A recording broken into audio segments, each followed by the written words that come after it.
Hello YouTube, it's me again. I am sorry for my current state.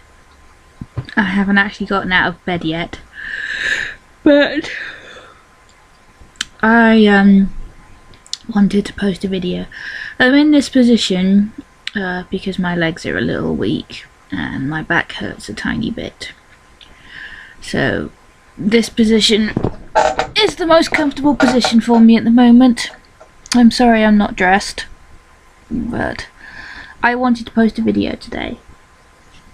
Now this would normally be seen as a negative video because I'm going to talk about the bad guy, but I have read some very interesting information in the last 24-48 hours, some very interesting information that I wanted to share with you all, and I'm also going to be posting links to the information that I have read, because I think some serious awareness about this needs to be made. So I have kind of made my peace with the fact that I may have the bad guy, but as all of my friends will know, I'm bloody stubborn, very stubborn, and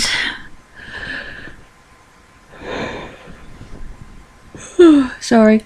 I've noticed I always yawn when I make a YouTube video, or I'm watching TV. I guess it's a fatigue thing. But I have made my peace with it. But being a stubborn woman, I don't think that it should be allowed to do what it does. Not when we've overcome so much already, as I have talked about before. So I know that the bad guy can't be cured right now. I want to add that onto that end of the sentence because that's important. When our body decides to change to the bad side, doctors can't explain why it does that. And I am fully aware that I have not had the diagnosis of the bad guy yet, but I am prepared for it, and I have got plans, which I will talk about later. So I was reading about the story of someone called Vicky who has MS.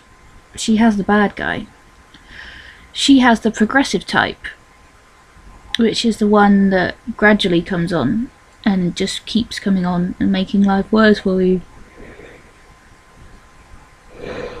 But I was reading her story about something called HSCT, which stands for Human Stem Cell Therapy.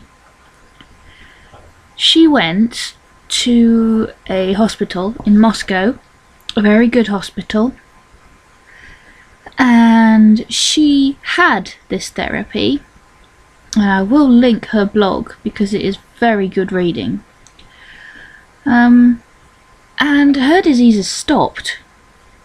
It's still there, I believe. I'm not sure what classifies it as still being there, but her disease has stopped. And this was a woman who found it very hard to walk, very hard to cycle, used a wheelchair, sometimes used a walking stick. She doesn't use any of that anymore. She is recovering from this. And I came across other people who have had this treatment. A lovely guy called George. I've been talking to someone called Carmel. I recently watched YouTube videos for a guy called Chad. There are people all over the world getting this treatment right now, human stem cell therapy. And the success rates of this are amazing. Very close to 100%. There have been difficulties, as with all clinical trials. There's been difficulties. That's part of the clinical trial process, I guess. But The entire MS research community throughout the entire world is very excited about this. And this process, this stem cell therapy, I'm sorry that stem cell therapy is a touchy subject, but it's proven to be very beneficial. And I would like to actually say the stem cells that you are using for this therapy are your own, but I will get to that later. So Dr. Richard Burt, based in America, he was one of the people that helped develop this. He's one of the people that have seen this through. He is one of the people that's doing these treatments. And this treatment is not just for the bad guy. It's for lupus, it's for type 1 diabetes, it's for I can't remember the name of it, scleroderma. Lots of autoimmune diseases are being treated this way. The greatest success rate for this is the bad guy. It's not 100% effective yet. If it was, then it'd be rolled out everywhere. Well, it's being rolled out everywhere. It started off in America, but it's branched out. It's now in Germany, it's now in Sweden, Australia, India, Russia. There are hospitals with facilities that are performing this treatment every day.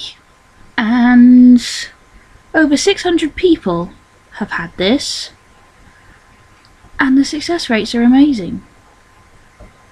So let me talk about what actually happens, and the reason why I am talking about this. Well, the reason why is to raise awareness, because they're going to start trialling it in the UK soon. And I have made friends with someone who has the bad guy. He has the progressive bad guy, and he is interested in it as well. So I added him to Facebook and I said, hey, I'm really interested in this as well. I've done some reading, I've spoken to some people, I've read some papers, I've read some articles, I've watched some videos. It is exciting. This might be what the world needs. So anyway, I believe, this information might be wrong, but I believe these treatments started, the first one started about 13-14 years ago, and they're still being performed this year. Someone recently had one. What happens is you are admitted into a hospital. They have to run some tests, MRIs, ultrasounds. They basically have to make sure that you are in the correct physical condition to perform this procedure. Ultrasounds. Well, this information I'm taking is from Moscow, from Vicky's diary that I've been reading. But I must say, Russian medicine is impressive. Russian food isn't, but Russian medicine is very impressive. She was admitted, and they ran the various checks on her, blood tests, just to make sure that she was okay. Because what she was about to go through is not easy for anyone. Because basically, the treatment that you undergo, well, it is chemotherapy. I don't know what the drugs are for chemotherapy, but what happens is, at the beginning, you have stem cells removed. They have to take a certain number. They have to make sure as well that your stem cells are viable to be removed. So they took a number of stem cells out. All of the people that have undergone this have had this done. Stem cells removed. Then you are admitted into hospital for chemotherapy. Now, I'm not a scientist, so I'm not a medical expert. This is just my own personal opinion. But you have the chemotherapy drugs. Not leukocytes. I can't remember what the chemotherapy drugs are called. But all cancer patients who have ever undergone chemotherapy will know what I'm talking about. And what these chemotherapy drugs seem to do is kill and restart your immune system. It basically is a method. In my previous post I was talking about how the guards protecting the castle started attacking the castle and how they didn't want to go back to the good side. The chemotherapy drugs seem to be what convinces those guards to go back to the good side. It's not easy. It is very difficult. If you want to read Vicky's blog, and I recommend you do, because she goes into some great detail about it, then she talks about what she has, what gets monitored. She cracks jokes about it. Her moving around, her exercise. It does put you at risk of infection, as all chemotherapy does. So there is a risk of infection, but if you're in a good hospital, and you can even take some precautions yourself, Vicky bought some surgical masks and some gloves. And I read about her recovery now, and it is amazing. It's absolutely amazing how far she has come. From someone who couldn't even walk, there's a video of her exercising, the physiotherapy. But it's not easy. It's worth it. Everyone I have read who has done it says it's not easy, but it's worth it.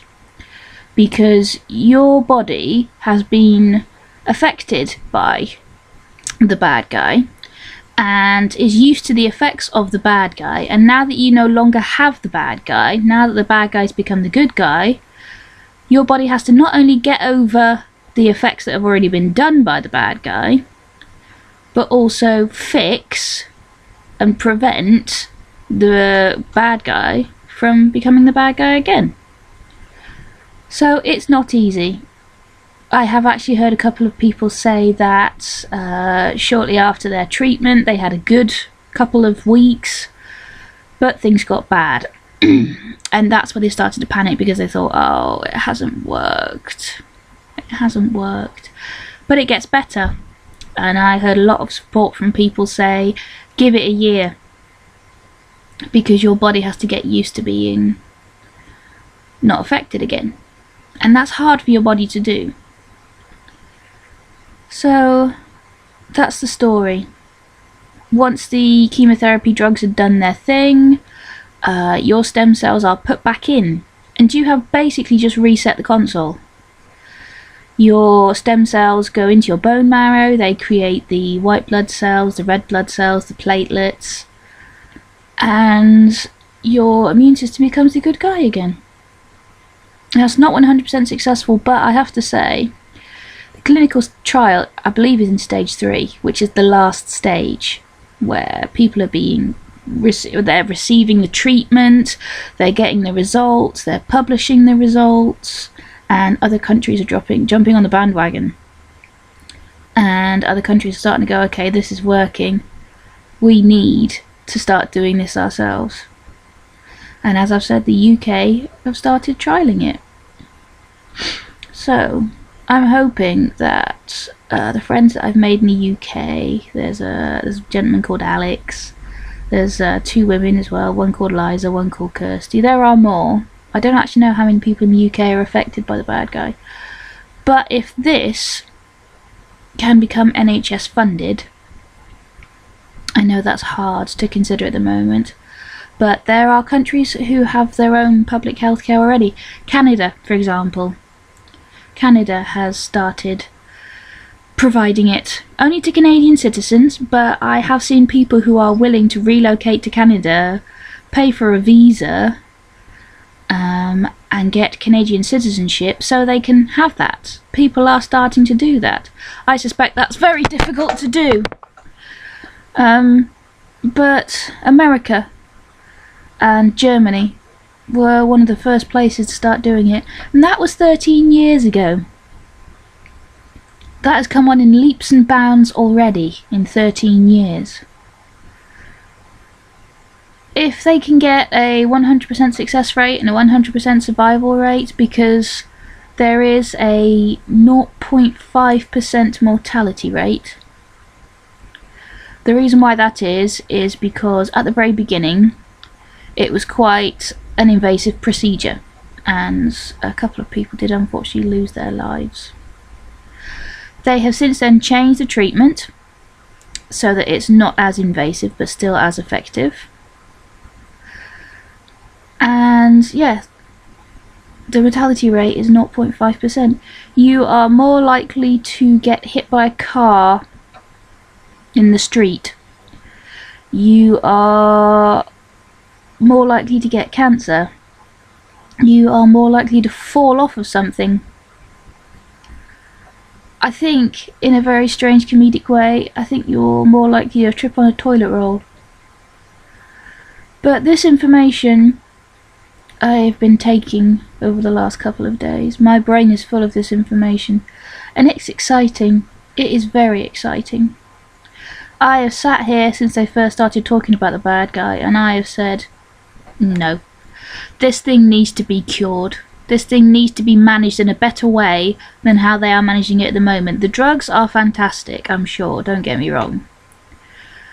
But this needs to be cured.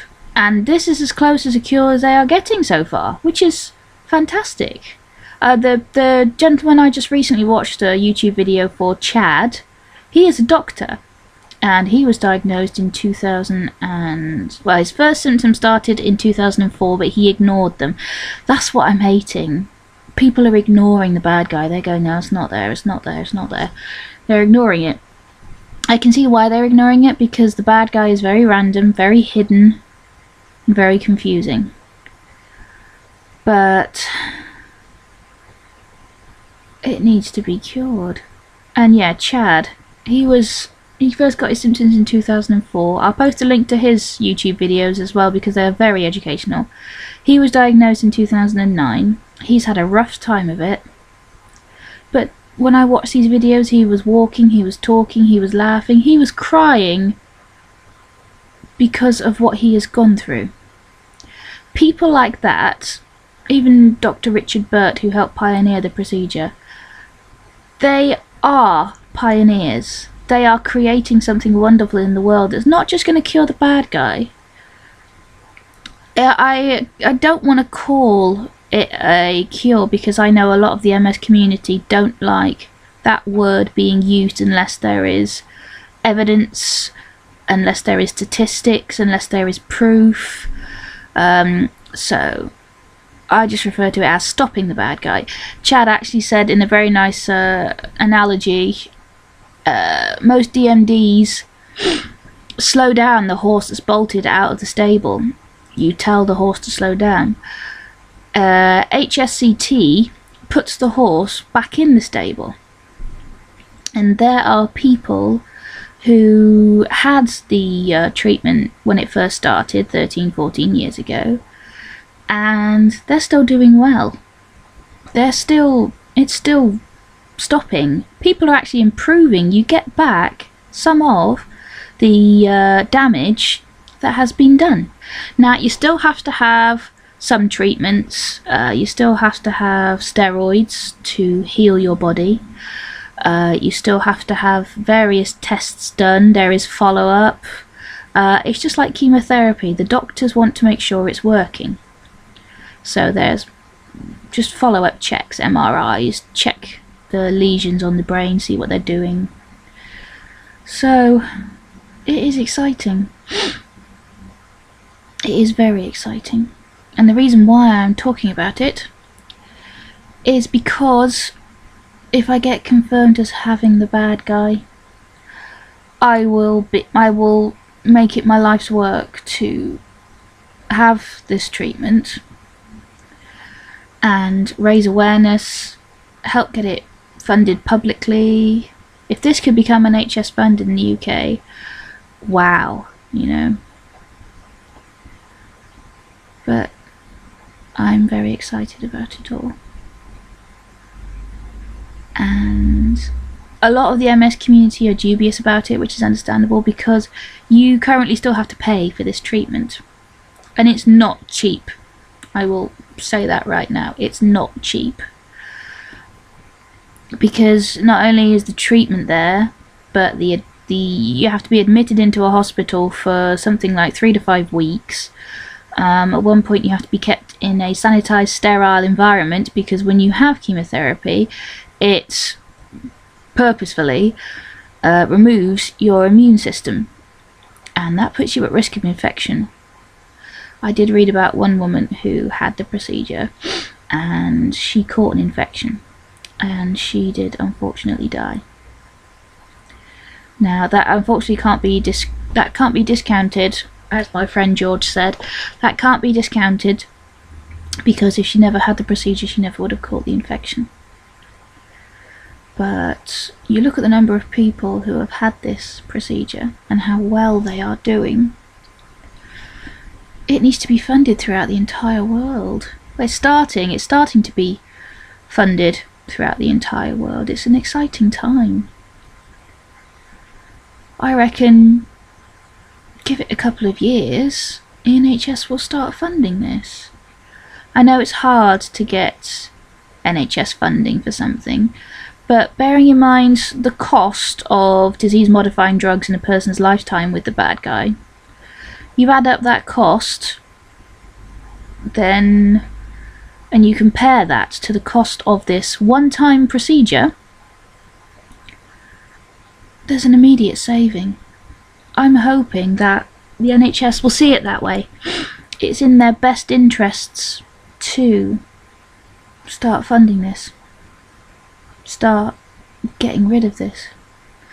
I think if this can get rolled out to places like Japan, China, New Zealand, UK, Ireland, if they can start rolling this out, if they can continue the research as they are continuing the research, the success rates, promote awareness of the stories, tell your stories, then this could end up being a C word.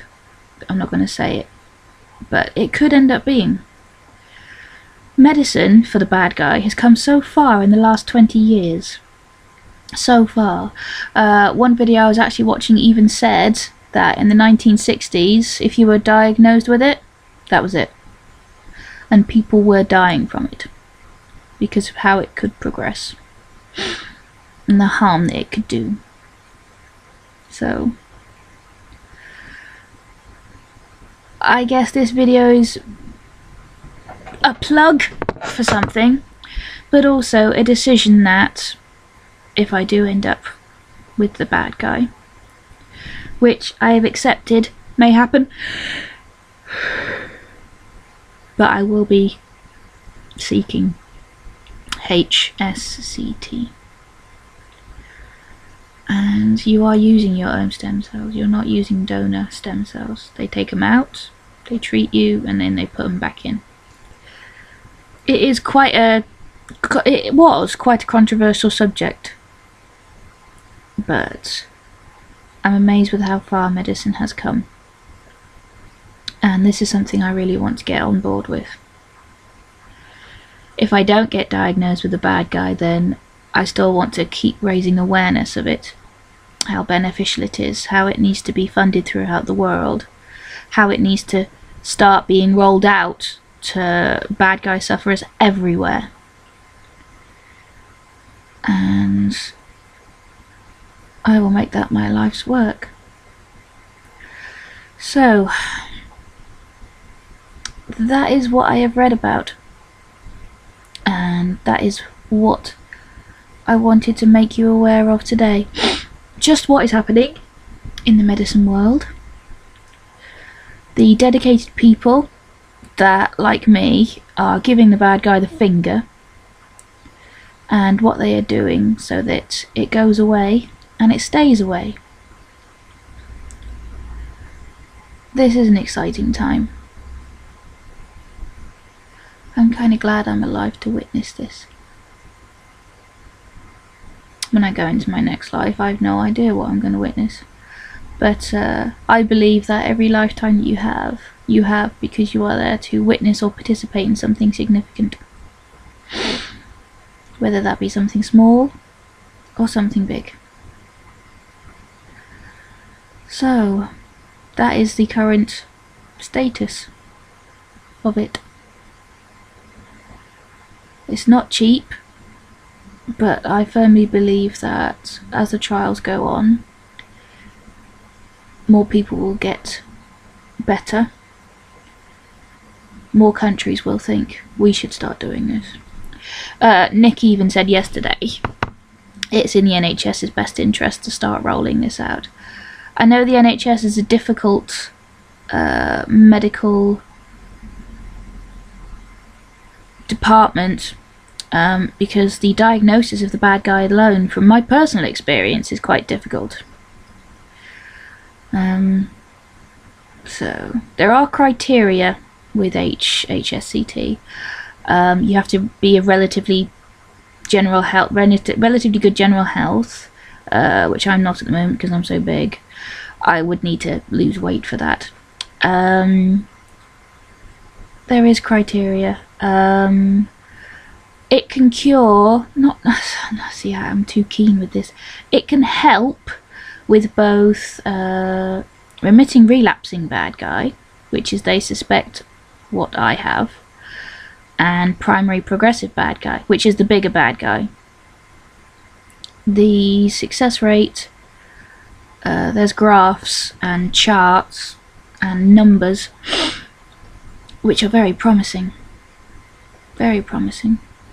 It is in phase 3 of the trials, which is the last phase. If a trial has failed, it doesn't get into phase 3. Because there is the research, which is the first things that they've been doing. There's phase 1, phase 2, where they start human testing, and phase 3. This is now in phase 3, which is the last phase. If they can get the numbers, the data, the proof, the evidence, proof and evidence are the same word really, then things will really start going fast. Facilities will be made, doctors and nurses will be appointed, more jobs, really. And they can start rolling this thing out worldwide. So, let's keep an eye on this. If you want to do some reading, I will post links. If you can promote awareness of this, if you can even forward this information to someone you know that has the bad guy. I know it's difficult to do at the moment, but the more people that participate, the more people that come back with the good story, the more likely this is to become available to everyone. So, let's spread this round. Let's get some information to everyone. And I would recommend do some reading, because I'm not going to say this, as I've said already, this isn't a 100% effective, 100% doable process. It's not cheap. But if it was 100% effective already, it would be NHS funded by now. Canada is confident enough to put it on their own care system, which is free to Canadian citizens. It's only a matter of time, and we are going to witness that time. But I will post a lot of links. Feel free to do some reading, raise some awareness. Let's get this ball rolling even faster. That's what we are here for, everyone, to overcome things. So, thank you for listening.